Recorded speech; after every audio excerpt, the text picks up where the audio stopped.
ಒಂದು ಮಗು ಫುಟ್ಪಾತ್ ಮೇಲೆ ನಡ್ಕೊಂಡು ಹೋಗೋ ಜಾಗ ಇಲ್ಲದೆ ಅದು ರೋಡ್ ಮೇಲೆ ಹೋಗಿ ಅಲ್ಲಿ ಆ ಮಗುಗೆ ಬಂದು ಒಂದು ಗಾಡಿ ಡಿಕ್ಕಿ ಹೊಡೆದು ಪ್ರಾಣ ಕಳ್ಕೊಳ್ತಾ ಮಗು. ಐ ಥಿಂಕ್ ಅಲ್ಲಿಂದಾನೇ ಸುಪ್ರೀಂ ಕೋರ್ಟ್ಗೆ ಇದು ಕೇಸೆಲ್ಲ ಹೋಗಿ. ಸೊ ನಮ್ಮ ದೇಶದಲ್ಲಿ ಪ್ರಾಣಕ್ಕೆ ಬೆಲೆ ಇಲ್ವಾ? ಏನು ಗೊತ್ತಾ, ನಮ್ಮ ಒಂದು ಫೇಮಸ್ ಲೈನ್ ಇದೆ, ನಮ್ಮದೆಲ್ಲ ಡಿಸಿಷನ್ ಮೇಕರ್ಸ್ ಕಾರಲ್ಲಿ ಹೋಗ್ತಾರೆ. ನೀವು ಒಂದು ಡಿಸಿಷನ್ ಮೇಕರ್ ಹೆಸರಲ್ಲಿ ವಾಕಿಂಗ್ ಮಾಡ್ತಾರೆ, ತುಂಬ ಕಮ್ಮಿ. ಯಾವ MLA ಇದ್ದಾರೆ ವಾಕಿಂಗ್ ಮಾಡ್ತಾರೆ, ತುಂಬ ಕಮ್ಮಿ. ಅವರೆಲ್ಲ ದೊಡ್ಡ ದೊಡ್ಡ ಗಾಡಿ ಇರೋದು, ಅದು ಪವರ್ ಬರುತ್ತೆ. ನೀವು ಗಾಡೀಲಿ ಹೋಗೋದು ಏನು ಪ್ರಾಬ್ಲಮ್ ಇಲ್ಲ, ನಿಮಗೆ ಪಬ್ಲಿಕ್ ಸಮಸ್ಯೆ ಗೊತ್ತಾಗಲ್ಲ.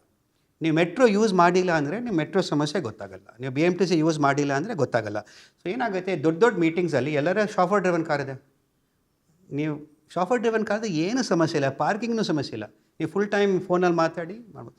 ಸೊ ಏನಾಗುತ್ತೆ, decisions are not taken empathy. ಕನ್ನಡಲ್ಲಿ ಹೆಂಗೆ ಮಾಡಿದ್ರೆ ನಮ್ಗೆ ಆ್ಯಕ್ಚುಲಿ ಜನ ಸಮಸ್ಯೆ ಗೊತ್ತಾಗಲ್ಲ. ಈ ಫುಲ್ ಇಂಟರ್ವ್ಯೂನ ನೀವು ಯೂಟ್ಯೂಬ್ನಲ್ಲಿ Ultra HD 4K ನಲ್ಲಿ ನೋಡ್ಬೋದು. ಜೊತೆಗೆ all leading platforms Spotify, Amazon music, Google podcast, apple podcast ನಲ್ಲಿ ಕೂಡ ಎಂಜಾಯ್ ಮಾಡ್ಬೋದು.